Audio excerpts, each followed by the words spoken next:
दोस्तों 22 अप्रैल 2025 को पहलगाम में जो हमला हुआ, उस हमले ने पूरे देश को दहला दिया। दोस्तों, पाकिस्तान ऐसी हरकतें बीच बीच में आए दिन करता रहता है और वो आतंकवादी को बढ़ावा देता रहा है।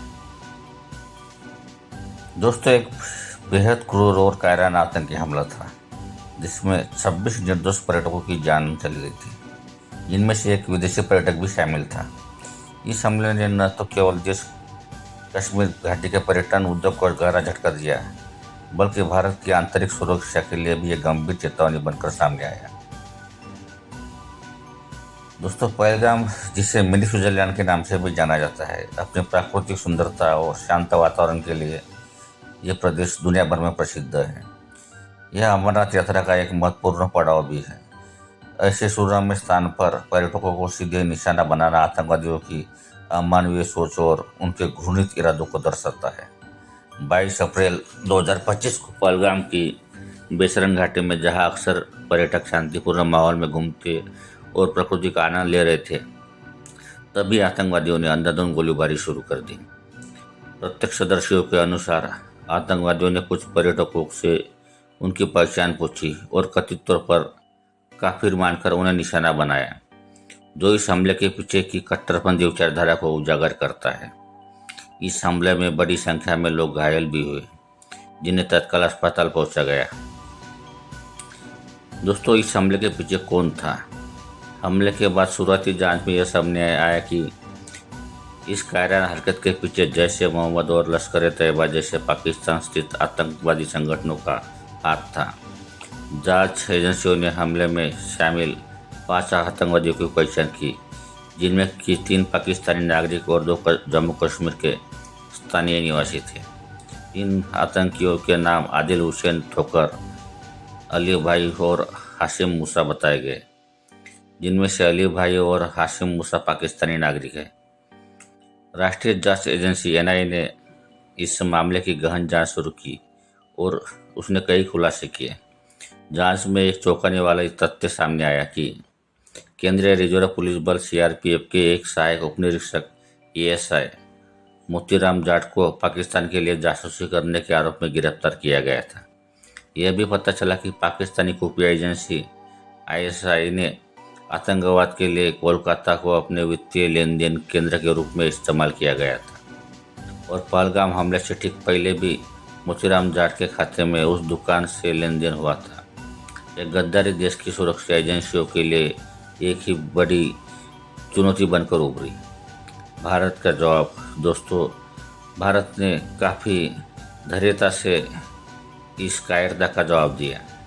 पहलगाम हमले के बाद पूरे देश में आक्रोश था और भारत सरकार पर आतंकवादियों के खिलाफ कड़ी कार्रवाई करने का दबाव था। पुलवामा हमले की तरह ही भारत ने इस बार भी त्वरित और निर्णायक जवाब दिया। भारतीय सेना ने ऑपरेशन सिंदूर के तहत आतंकवादियों के खिलाफ बड़े पैमाने पर अभियान शुरू किया। इस ऑपरेशन के तहत भारतीय सेना ने पाकिस्तान में आतंकी ठिकाने को निशाना बनाया। रिपोर्ट्स के अनुसार भारतीय सशस्त्र बलों ने 7 मई 2025 तक पाकिस्तान में जैश ए मोहम्मद, लश्कर ए तैयबा और हिजबुल मुजाहिदीन के 9 ठिकानों पर हमला किया, जिसमें 100 से अधिक आतंकवादियों के मारे जाने की खबरें आई।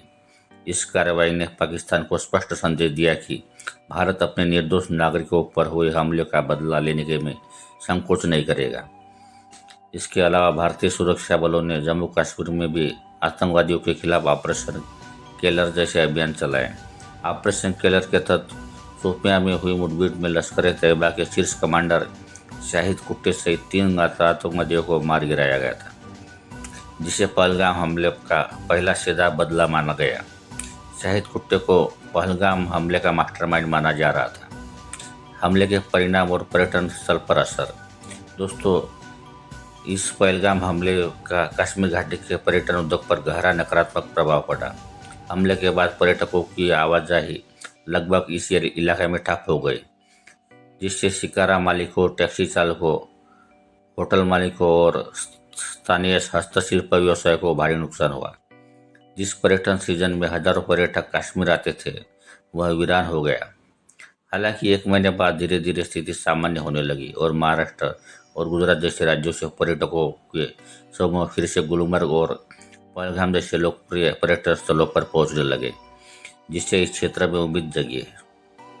इस हमले ने जम्मू कश्मीर में विकास परियोजनाओं के महत्व को भी रेखांकित किया।